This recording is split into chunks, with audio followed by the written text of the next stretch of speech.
नमस्कार दोस्तों, मैं जे.आर. चौधरी सिलेक्टेड इन रीट 2021 आज आपके समक्ष राजस्थान माध्यमिक शिक्षा बोर्ड के द्वारा संचालित कक्षा 6 से लेकर 12वीं तक जो राजस्थान अध्ययन की बुक चल रही है उसके एक कक्षा 7 का जो सार संग्रह सीरीज शुरू की थी उसमें आज मैं क्लास 7 का दूसरा अध्याय लेकर आया हूं। तो दोस्तों यह सीरीज एग्ज़ाम की दृष्टि से महत्वपूर्ण है। इस सीरीज में 0 लेवल से एडवांस लेवल तक जितने भी क्वेश्चन बने उन क्वेश्चनों को मैंने इसमें संकलन किया है और इस प्लेटफॉर्म पर लाने की कोशिश की है। तो दोस्तों ये एग्ज़ाम की दृष्टि से अति महत्वपूर्ण है। जो वर्तमान समय में राजस्थान में अध्यापक मुख्य परीक्षा जो फरवरी 2023 के अंदर प्रस्तावित है, CAT 2022-23 और LDC 2022-23 में भी ये जो सीरीज है एक रामबाण की तरह कार्य करेगी। तो दोस्तों आप इन छोटे छोटे वीडियो को जरूर देखना।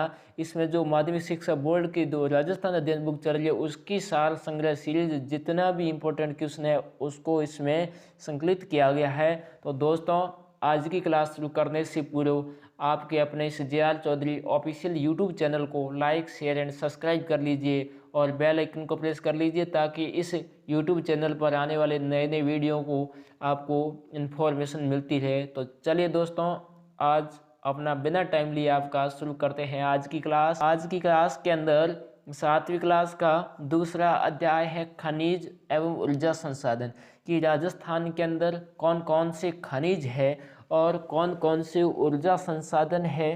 तो दोस्तों एग्ज़ाम की दृष्टि से ये सीरीज अति महत्वपूर्ण साबित होगी। तो शुरू करते हैं। पहला क्वेश्चन है कि किन खनिजों में धातु की मात्रा पाई जाती है। जो खनिज है उन खनिजों में किस खनिज के अंदर धातु की मात्रा पाई जाती है। किसकी मात्रा? तो धातु की मात्रा। तो दोस्तों इसमें कौन सा है कि धात्विक खनिजों में धातु की मात्रा पाई जाती है। कौन से खनिजों में? खनिज तो और भी होते हैं, अधात्विक खनिज भी होते हैं, लेकिन जिसमें धातु की मात्रा होती है वे धात्विक खनिज कहलाते हैं। अपना नेक्स्ट क्वेश्चन है कि जिन खनिजों में धातु की मात्रा नहीं पाई जाती है, यानी जिन खनिजों में धातु की मात्रा होती है वे तो धात्विक खनिज कहलाते हैं और जिनमें धातु की मात्रा नहीं होती है प्यारे दोस्तों वह अधात्विक खनिज कहलाता है। क्या कहलाता है? अधात्विक खनिज कहलाता है। नेक्स्ट क्वेश्चन है कि जिन खनिजों से हमें ऊर्जा प्राप्त होती है वो कैसे खनिज है? जिन खनिजों से हमें ऊर्जा प्राप्त होती है वे ऊर्जा खनिज कहलाते हैं। क्या कहलाते हैं? ऊर्जा खनिज कहलाते हैं। नेक्स्ट क्वेश्चन है कि राजस्थान का किन खनिजों पर एकाधिकार है, यानी जो भारत के अंदर जितने भी यानी जो खनिज है जिस खनिजों का राजस्थान के अंदर उत्पादन होता है, यानी राजस्थान के अंदर ऐसा कौन सा खनिज है जो सिर्फ राजस्थान के अंदर ही उत्पादित होता है और भारत में कहीं नहीं होता है। तो किन खनिजों पर राजस्थान का एकाधिकार है, नहीं सिर्फ मात्र राजस्थान में ही ये होते हैं। तो इसमें कौन सा है? सीसा, जस्ता, वोलेस्टोनाइट और जास्पर ये खनिज है जो इनका सिर्फ उत्पादन राजस्थान के अंदर ही होता है। तो दोस्तों एग्जाम की दृष्टि से महत्वपूर्ण है कि किन खनिजों पर राजस्थान का एकाधिकार है। तो सीसा, जस्ता, जास्पर और वोलेस्टोनाइट इन खनिजों पर राजस्थान का देश के अंदर एकाधिकार है। नेक्स्ट क्वेश्चन है कि राजस्थान में कहाँ जस्ता शोधक संयंत्र स्थापित है। दोस्तों एग्जाम की दृष्टि से वेरी मोस्ट क्वेश्चन है, वेरी वेरी इंपॉर्टेंट है कि राजस्थान में जस्ता शोधक संयंत्र कहाँ स्थापित किया गया है। दोस्तों इम्पोर्टेंट है कि राजस्थान में जस्ता शोधक संयंत्र वो देवारी उदयपुर के अंदर स्थापित किया गया। कहाँ किया गया? देवारी उदयपुर में जस्ता शोधक संयंत्र स्थापित किया गया है। नेक्स्ट क्वेश्चन है अपना कि राजस्थान में कहाँ सीसा जस्ता शोधक संयंत्र, कहाँ सीसा जस्ता शोधक संयंत्र स्थापित किया गया? तो चंदेरिया चित्तौड़गढ़ में। कहाँ? चंदेरिया चित्तौड़गढ़ में सीसा जस्ता शोधक संयंत्र स्थापित किया गया है और देवारी उदयपुर में जस्ता शोधक संयंत्र, वहीं चंदेरिया चित्तौड़गढ़ में सीसा जस्ता शोधक संयंत्र स्थापित किया गया है। तो दोस्तों ये तीनों क्वेश्चन एग्जाम की दृष्टि से मोस्ट है क्योंकि कई बार एग्जाम में आए हैं, आगे भी आने की इसकी प्रबल संभावना है। तो दोस्तों इन क्वेश्चनों को जरूर याद रखना, नोट करना कि किन खनिजों पर राजस्थान का एकाधिकार है। जो ये दो संयंत्र है ये संयंत्र भी इम्पोर्टेंट है। चलते हैं नेक्स्ट क्वेश्चन की ओर। अपना अगला क्वेश्चन है कि राजस्थान में कहाँ, राजस्थान में सीसा जस्ता का सर्वाधिक उत्पादन कहाँ होता है? किसका? सीसा जस्ता का राजस्थान के अंदर सर्वाधिक का उत्पादन कहाँ होता है? मैं आपको बताऊं कि राजस्थान के उदयपुर, भीलवाड़ा और राजसमंद इन जिलों में सीसा जस्ता का सर्वाधिक उत्पादन होता है। नेक्स्ट क्वेश्चन अपना कि राजस्थान में तांबा का सर्वाधिक उत्पादन कहाँ होता है? किसका? तांबा का सर्वाधिक उत्पादन की बात करूं मैं तो खेतड़ी, झुंझुनू, अलवर और सीकर, यहाँ तांबे का उत्पादन होता है। तांबे की सर्वाधिक उत्पादन की बात करें तो खेतड़ी, झुंझुनू में होता है। चलते हैं नेक्स्ट क्वेश्चन की ओर कि लौह अयस्क का सर्वाधिक उत्पादन, यानी शीश जस्ते की बात करें तो उदयपुर, भीलवाड़ा, राजसमंद में। वहीं तांबे की बात करूं तो खेतड़ी, झुंझुनू, अलवर, सीकर में इनका उत्पादन होता है। वहीं यदि लोहे की बात करूं, लौह अयस्क की बात करूं कि इस लौह अयस्क का सर्वाधिक उत्पादन कहाँ होता है तो राजस्थान के जयपुर, सीकर और झुंझुनू में लौह अयस्क का सर्वाधिक उत्पादन होता है। दोस्तों एग्जाम की दृष्टि से अति इंपॉर्टेंट क्वेश्चन है। नेक्स्ट क्वेश्चन है कि चांदी का सर्वाधिक उत्पादन, तो दोस्तों चांदी का सर्वाधिक उत्पादन राजस्थान के उदयपुर और राजसमंद जिले में होता है। यह खनिज एग्जाम की दृष्टि से महत्वपूर्ण है। नेक्स्ट है कि राजस्थान में जिप्सम का उत्पादन कहाँ होता है? दोस्तों राजस्थान में जिप्सम का उत्पादन कहाँ होता है तो राजस्थान के बीकानेर, नागौर और श्री गंगानगर, बाड़मेर, जैसलमेर के अंदर जिप्सम का उत्पादन होता है। वहीं बाड़मेर और जैसलमेर में इसके भरपूर भंडार भी जिप्सम के हैं। चलते हैं नेक्स्ट क्वेश्चन की ओर कि रॉक फास्फेट का सर्वाधिक उत्पादन होता है तो रॉक फास्फेट ये खनिज इम्पोर्टेंट है। इसका सर्वाधिक उत्पादन कहाँ होता है तो रॉक फास्फेट का सर्वाधिक उत्पादन राजस्थान के उदयपुर, जैसलमेर और बांसवाड़ा इन जिलों में रॉक फास्फेट का उत्पादन होता है। दोस्तों एग्जाम की दृष्टि से सारे क्वेश्चन इंपॉर्टेंट है। चलते हैं नेक्स्ट क्वेश्चन की ओर। अपन अगला क्वेश्चन है अपना कि वोलेस्टोनाइट का उत्पादन राजस्थान के किस जिले से होता है या कौन से जिलों से होता है? किसका? वोलेस्टोनाइट इस खनिज का उत्पादन राजस्थान के सिरोही और अजमेर जिलों से होता है। नेक्स्ट क्वेश्चन है अपना कि वह खनिज जिसका उपयोग कागज उद्योग और लघु उद्योग किया जाता है, यानी किस खनिज का उपयोग कागज उद्योग या लघु उद्योग में किया जाता है। क्वेश्चन ऐसे भी आ सकता है कि निम्नलिखित में से कौन से खनिज का कागज उद्योग या लघु उद्योग में उपयोग किया जाता है तो दोस्तों जो वोलेस्टोनाइट है, ये वोलेस्टोनाइट राजस्थान की सिरोही और अजमेर में इसका उत्पादन होता है।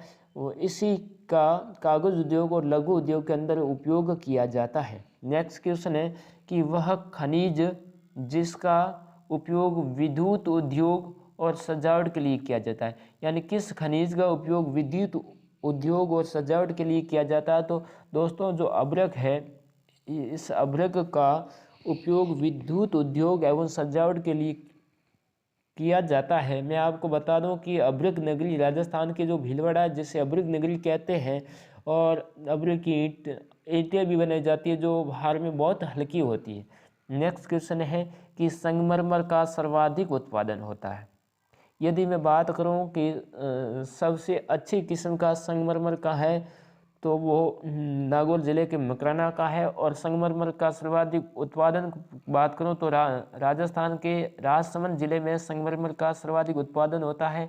उसके बाद नागौर, उदयपुर, बांसवाड़ा, चित्तौड़गढ़, सिरोही, कोटा के अंदर भी कहीं कहीं संगमरमर का उत्पादन होता है। नेक्स्ट क्वेश्चन है कि सीमेंट बनाने में उपयोगी खनिज कौन सा है? क्या बनाने में? सीमेंट बनाने में, यानी सीमेंट का कारखाना कहीं स्थापित करते हैं अपन तो उसके लिए कौन सी कच्ची सामग्री आवश्यक होती है तो सीमेंट बनाने के लिए चूना पत्थर की आवश्यकता होती है खनिज की। और मैं आपको यह भी बता दूं जो सीमेंट उद्योग वहीं स्थापित किए जाते हैं जहां चूना पत्थर की प्रबल संभावना होते हैं, क्योंकि हमें कच्ची सामग्री यदि कोई प्रोडक्ट बनाना है तो उसके पहले वहाँ उसको कच्ची सामग्री की उपलब्धता जरूरी होती है। इसलिए चूना पत्थर के क्षेत्र में ही सीमेंट बनाने के कारखाने स्थापित किए जाते हैं। आपको पता ही है कि राजस्थान में सीमेंट के जो कारखाने हैं वह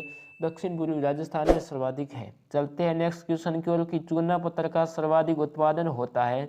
तो चित्तौड़गढ़ में, कोटा, उदयपुर और सिरोही इन जिलों के अंदर चूना पत्थर का उत्पादन सर्वाधिक होता है और यहीं पर सीमेंट के ज़्यादा कारखाने स्थापित होने की संभावना है। चलते हैं दोस्तों नेक्स्ट क्वेश्चन की ओर। अपना अगला क्वेश्चन है कि ग्रेनाइट का उत्पादक जिला कौन कौन से, यानी ग्रेनाइट का उत्पादन करने वाले कौन कौन से जिले हैं। तो जालौर, जैसलमेर और पाली, इन जिलों से ग्रेनाइट का उत्पादन किया जाता है। दोस्तों एग्जाम की दृष्टि से अति इम्पोर्टेंट है। मैं आपको बता दूं कि जालौर को ग्रेनाइट सिटी के नाम से भी जाना जाता है। किसको? जालौर को ग्रेनाइट सिटी के नाम से जाना जाता है क्योंकि जालौर के अंदर ग्रेनाइट का सर्वाधिक उत्पादन होता है। नेक्स्ट क्वेश्चन है ऊर्जा के परंपरागत स्रोत कौन कौन से? कौन से स्रोत? ऊर्जा के परंपरागत स्रोत की बात हो रही है। किसकी? परंपरागत स्रोत कौन कौन से हैं? तो मैं आपको बताऊं कि कोयला, खनिज तेल, प्राकृतिक गैस और पेट्रोलियम, यह ऊर्जा के परंपरागत स्रोत है। दोस्तों एग्जाम की दृष्टि से महत्वपूर्ण है। कई बार आया एग्जाम में कि कौन सा ऊर्जा का परंपरागत स्रोत है या कौन सा ऊर्जा का परंपरागत स्रोत नहीं है। तो दोस्तों जो ये खनिज दे रखे हैं या जो परंपरागत साधन दे रखे हैं, स्रोत दे रखे हैं, इनको ध्यान में रखना है। जो भविष्य में ख़त्म होने की संभावना होती है वे ऊर्जा के परंपरागत स्रोत होते हैं, साधन होते हैं जो कि भविष्य में उनकी समाप्ति की ओर होते हैं। और ऊर्जा के गैर परंपरागत स्रोत, तो दोस्तों ये भी इम्पोर्टेंट है कि निम्न में से कौन सा ऊर्जा का परंपरागत स्रोत है, यहाँ नहीं है। तो इसमें देखें कि जो परमाणु ऊर्जा है, पवन ऊर्जा है जो पवन चक्कियों से बनती है, सौर ऊर्जा है जो सूर्य के ताप से बनती है, बायोमास ऊर्जा, ये सारे पवन यानी ऊर्जा के परंपरागत नहीं गैर परंपरागत स्रोत है। कैसे स्रोत है? ये ऊर्जा के गैर परंपरागत स्रोत है। वर्तमान समय में सरकार के द्वारा इसी गैर परंपरागत ऊर्जा स्रोतों को बढ़ावा दिया जा रहा है ताकि परंपरागत साधनों या स्रोतों का कम उपयोग किया जाए, क्योंकि जो गैर परंपरागत स्रोत है वह भविष्य में और भी चलते रहेंगे, लेकिन जो परंपरागत स्रोत है उनके कुछ समय बाद समाप्त होने की संभावना है और होने की, क्योंकि कुछ समय बाद ये प्राकृतिक है तो इसलिए संभावना नहीं परफेक्ट है कि कुछ समय बाद ये कोयला है, खनिज तेल है, ये समाप्त हो जाएंगे। तो उसके लिए हमने वैकल्पिक रूप में ऊर्जा के गैर परंपरागत स्रोत अपनाए हैं। नेक्स्ट क्वेश्चन है कि राजस्थान में कौन सा प्रकार का कोयला पाया जाता है, यानी राजस्थान में जो कोयला पाया जाता है वो कोयले का कौन सा प्रकार है। यानी कोयले के 4 प्रकार है, उसमें 4 में से जो राजस्थान के अंदर कोयला पाया जाता है वो कोयले का कौन सा प्रकार है। तो राजस्थान के अंदर लिग्नाइट प्रकार का कोयला पाया जाता है। किस प्रकार का? लिग्नाइट प्रकार का कोयला पाया जाता है या उत्पादन होता है। नेक्स्ट क्वेश्चन है कि राजस्थान में कोयले का उत्पादन होता है, यानी राजस्थान के अंदर कोयले का उत्पादन कहाँ कहाँ होता है, किस किस जगह कोयले का उत्पादन होता है। तो पलाना, बरसिंहसर, बीकानेर के अंदर स्थान है जहाँ कोयले का उत्पादन होता है। कपूरडी, बाड़मेर, मेड़ता रोड, नागौर, इन स्थानों से कोयले का उत्पादन किया जा रहा है। नेक्स्ट है कि राजस्थान का पहला सुपर थर्मल पावर स्टेशन कौन सा? राजस्थान का पहला सुपर थर्मल पावर स्टेशन कौन सा है? तो दोस्तों मैं आपको बता दूं कि जो राजस्थान का पहला सुपर थर्मल पावर स्टेशन है वो सूरतगढ़ गंगानगर है। कहाँ है? सूरतगढ़ गंगानगर के अंदर राजस्थान का प्रथम सुपर थर्मल पावर स्टेशन है। दोस्तों एग्जाम की दृष्टि से महत्वपूर्ण है। चलते हैं नेक्स्ट क्वेश्चन की ओर। अगला क्वेश्चन है कि छबड़ा कौन सा? छबड़ा 12 विद्युत संयंत्र किस पर आधारित है? छबड़ा जो विद्युत संयंत्र है वो कहाँ है? तो दोस्तों जो छबड़ा विद्युत संयंत्र है वह राजस्थान के 12 जिले में है। वो किस पर आधारित है? तो ये छबड़ा विद्युत संयंत्र कोयले पर आधारित है जो राजस्थान के 12 जिले में है। दोस्तों एग्जाम में आया हुआ क्वेश्चन है, कई बार और भी आएगा क्योंकि आने की प्रबल संभावना रहती है इसकी। चलते हैं नेक्स्ट क्वेश्चन की ओर। दोस्तों अगला क्वेश्चन है कि राजस्थान में खनिज तेल भंडार पाए जाते हैं, कि राजस्थान में जो खनिज तेल के भंडार है वो कहाँ कहाँ पाए जाते हैं।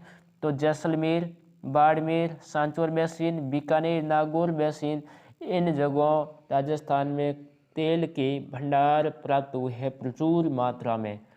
अगला क्वेश्चन है अपना कि राजस्थान में गैस के भंडार भी पाए गए हैं।